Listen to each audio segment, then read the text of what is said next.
Operation SEAL Buds Class 207 in 1996. He graduated Special Operations Combat Medic Training in Fort Bragg, North Carolina, and went on to SEAL Team 3. After multiple tours in the Middle East, he went back to Buds as the leading petty officer of second phase, the dive phase of Buds. Following his instructor tour, Eric moved to the East Coast, where he served at multiple commands, including SEAL Team 2. He's deployed multiple times to Afghanistan, Iraq, Pakistan, Yemen, and other combat locations. Eric served as the leading chief and as operations officer of large special operations teams in Iraq and Afghanistan, tracking down and capturing or killing Taliban, Al-Qaeda, and Iranian terrorist networks. His team had an integral role in locating Private Bo Bergdahl and the operations to bring him back. Please, let's welcome retired Senior Chief Eric Lundquist.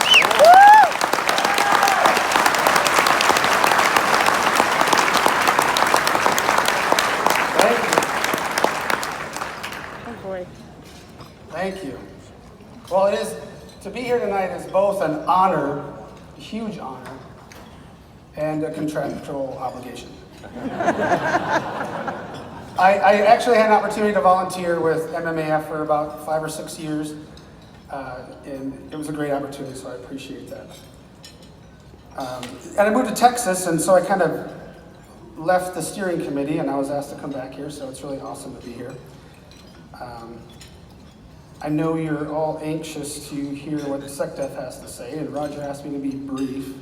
So I'm going to do that no matter how long it takes. All right. So I want to talk a little bit about my career as a SEAL for 23 years, answer some questions that people frequently ask me about, like how's the food? I get some silly questions sometimes. I was born and raised in Minnesota, graduated from Bloomington Kennedy here. All right. Oh, we got some Kennedy folks. All right. So, yeah. That's cute. Thank you. So after high school, though, I didn't know what I wanted to do, and I made an unusual choice, like a lot of service members do prior to getting into service, and I did something a little wayward. I went to Bible college. Yeah. And my dad, a Marine who fought in Vietnam, he was paying my tuition, and he said about halfway through the first year, he said, "Hey, you're on your own next year." And I thought, man, I'm going to work for spending money, not doing great academically, so how am I going to do this thing? I got an idea. I'll do something a little easier.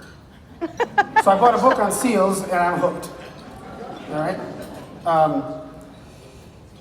If you don't know, SEAL is an acronym. It actually stands for Sea, Air, Land. And what that means is it's sort of definitive about how we can approach in our infiltration from the sea or the air or the land.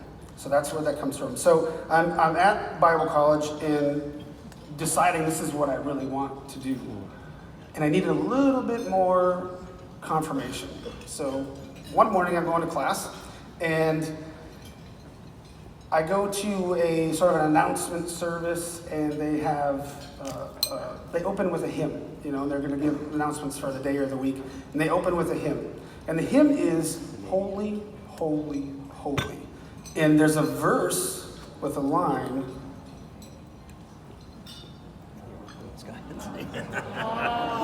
I was tapped on the shoulder, and I was ready to go. So I decided one question that I get is, what do SEALs do? So to give a little understanding of how we fit into special operations and are unique as a unique instrument, I wanted to kind of show everybody. Oh, you didn't know it was going to be boring, did you?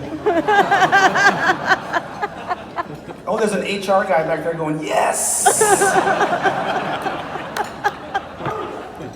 Okay, so the point of all this really is, 4-star general at the top. This is what's called a unified combatant command, and it's unified because there's multiple services, and a combatant command is the highest echelon of the military.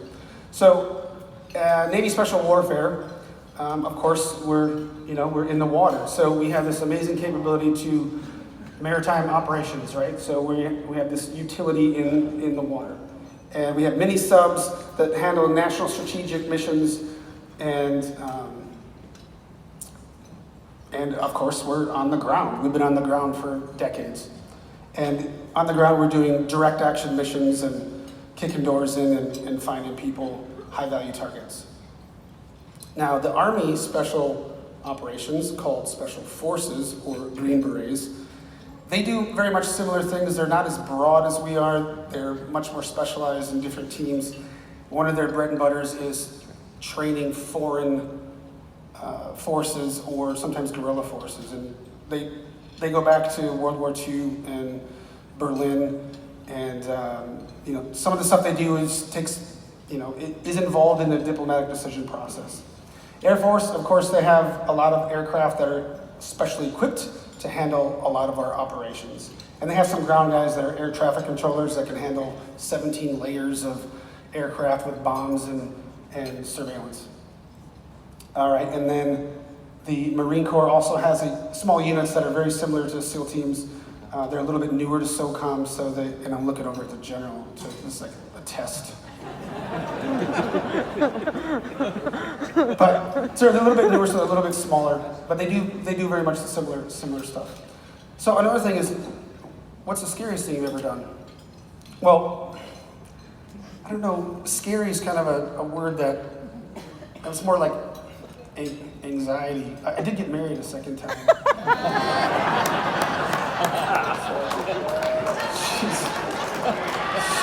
She's amazing. She puts up with that crap. But when I look back and I think, what were the times I was most anxious? My first parachute jump. This one actually isn't my first one. This is over San Diego Bay. But when you're looking down over the earth and you're 5,000 feet away, it's a little daunting. And then I had to pass a professional board. It's like the final exam to actually be called a SEAL. And Vietnam veterans and old salty chiefs, that was a little daunting. But probably the highest anxiety that I had was being in a tactical operations center and hearing my buddies in contact with the enemy and sitting behind a computer. SEALs like to fight. We love to sort of cheat with the enemy and kick their ass. So being at a computer really sucked. All right, so what does it take to be a Navy SEAL? Well, here's some numbers.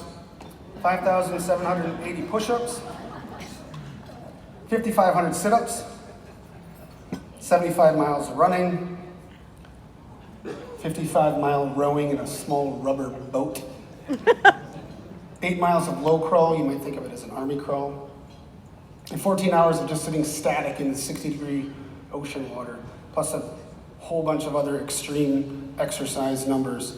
That's just 1 week we call Hell Week. That happens from Sunday night till Friday afternoon.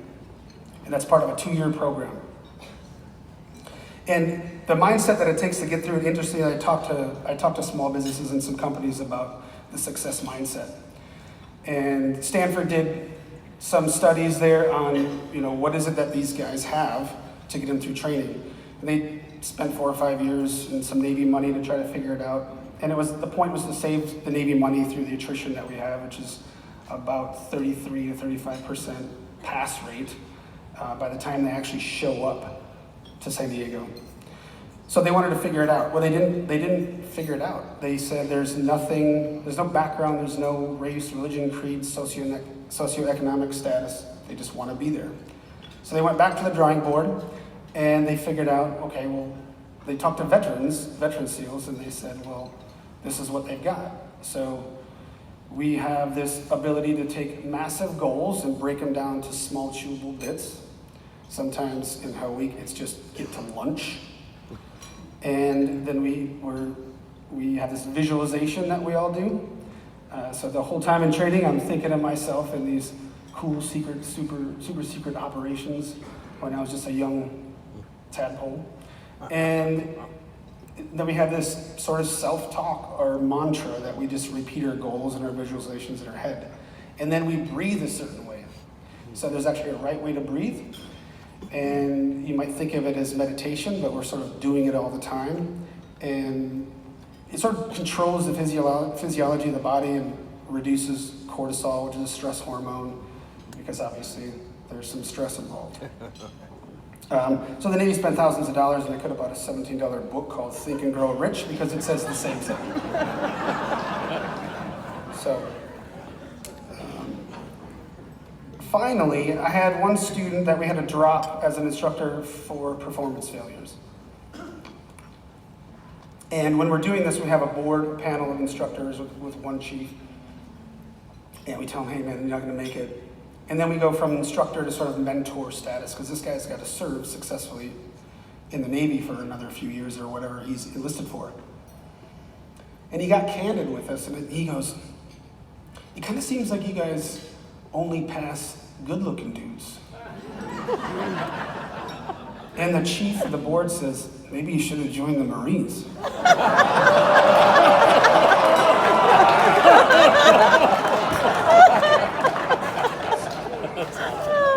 I might get my ass kicked. Sorry, Dad.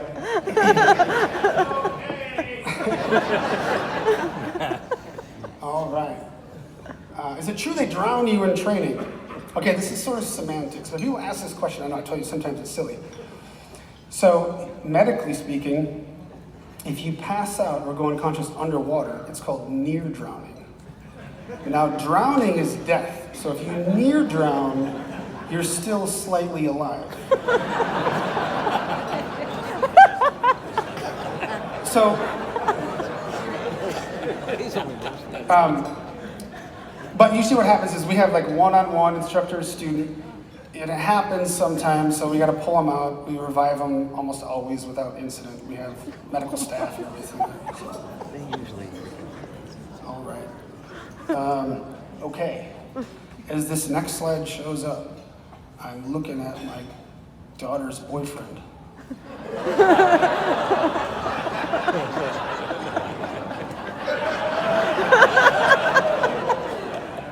Okay, I'm just kidding. Okay, so, look, no one ever died that didn't deserve it. But I am still a Christian, though sometimes I serve as a bad example. Someone sometimes asks me, well, how do you handle the dichotomy of being a Christian and taking someone's life? Well, the Bible is very clear. It says, do not commit murder. That's the Hebrew. I know, it's edgy, right? We're getting into Bible verses now. Preach it. All right, so, what is your favorite place you've ever been? That's another one that I get. As you can imagine, going all over, I travel a lot, actually with just me and a couple other guys, but I've been to some amazing places. This is me and my daughter in France. She's gonna kill me too. The hills of Afghanistan are pretty amazing. This is a town in Trier, Germany, where a Roman Empire had a city there. This is a gate that's still in like phenomenal shape. You can see carvings and everything on there. Down the road, they have a Colosseum that has like amazing underworkings where they used to do all this flooding and levers and pulleys and everything else you can imagine. But every time I go somewhere, and it takes about 2 or 3 days, and I miss home.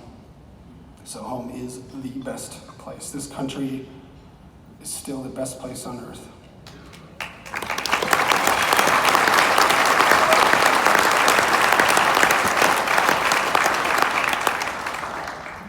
So what's the hardest part? Well, there's several things that stick out in my mind. The operational tempo is about 220 days on average going every year. And people dying under your command sucks. One day I'm playing pool with a guy in Baghdad. That night, about 2 a.m., we kicking a door down on a high-level Al-Qaeda. And I'm about the fifth man in a train going in to the house. They go into the first room, and they don't meet any resistance. They turn down a hallway. I get into the building, and shots ring out, and I see blood spatter on a white refrigerator. It's the first room, it's a kitchen. And I go and grab my med bag because it's right outside the door, and I'm thinking, okay, I'll just drop it at his feet. We have something called self-aid, buddy aid. So I'm thinking maybe he can put a tourniquet on. And I come up to him, and he's shot twice in the face. So you have about 7 guys going into this building. I can't stop. I have to keep going and clear the rest of the house with the guys. So that's one thing that kind of stinks. You play pool with one guy, and hours later he's gone. And you got to put him in the back of a pickup truck to get him back.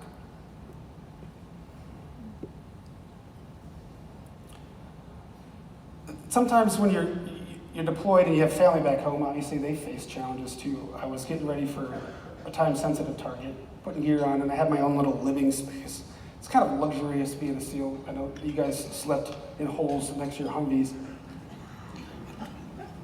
But I had living space at this time when Iraq had been established. But I get an alert on my computer, and Mom says, the washing machine is out.